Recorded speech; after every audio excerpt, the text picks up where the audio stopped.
Crap, it just hit me. I was reading something in Brazil, guys. Listen to this, right? They're having problems cropping down there because the sun's too bright, and they're trying to figure out how can they reduce the sun. Forget reducing the sun.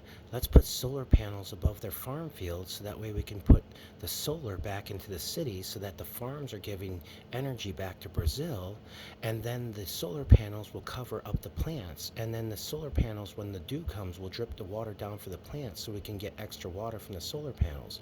Plus, on top of that, the solar panels already need to release its heat, so we can reverse the heat so that way we have a reverse process. That way, when we reverse the heat and turn it back into cold, we evaporate the water so they get extra water just by creating energy above their crops. I mean, think of the system, okay?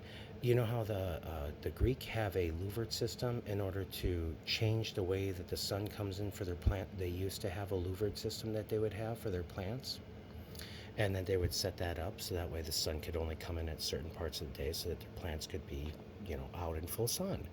Well, if we do this with solar panels and we shard the light like that for them so they can grow their crops underneath the solar panels, not only are we doing a two for one here, we're giving them energy, but we're protecting their crops. And then underneath that, the soil is just going to get richer because now the soil doesn't have a need to be blown away because the solar panels are protecting it. So the necessary amounts of rain that come down and everything like that, those solar panels are going to be able to deflect. This could be a game changer. Imagine you have 100 acres of corn, and that complete 100 acres of corn is completely farmed, but it's farmed 15 feet underneath actual solar panels that break the sunlight from it and cool it. Because of the 10-foot atmosphere range, they've already lost 10 degrees, and because of the way that you have the cooling process, it guarantees that the corn still get enough sun because of reflectivity and refractivity, and at the same time they get water because the solar panels have to produce water.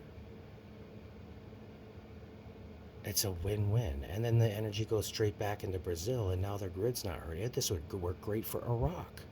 This would work great for Yemen. This would work great for everyone. We start putting solar panels over our food. We grow the food under the solar panels. We run the energy back in, and then the food's protected, and we gather water right there. And then we remove all these farms off the grid, and we start doing self-sustainable food grids for people. This could be a game changer.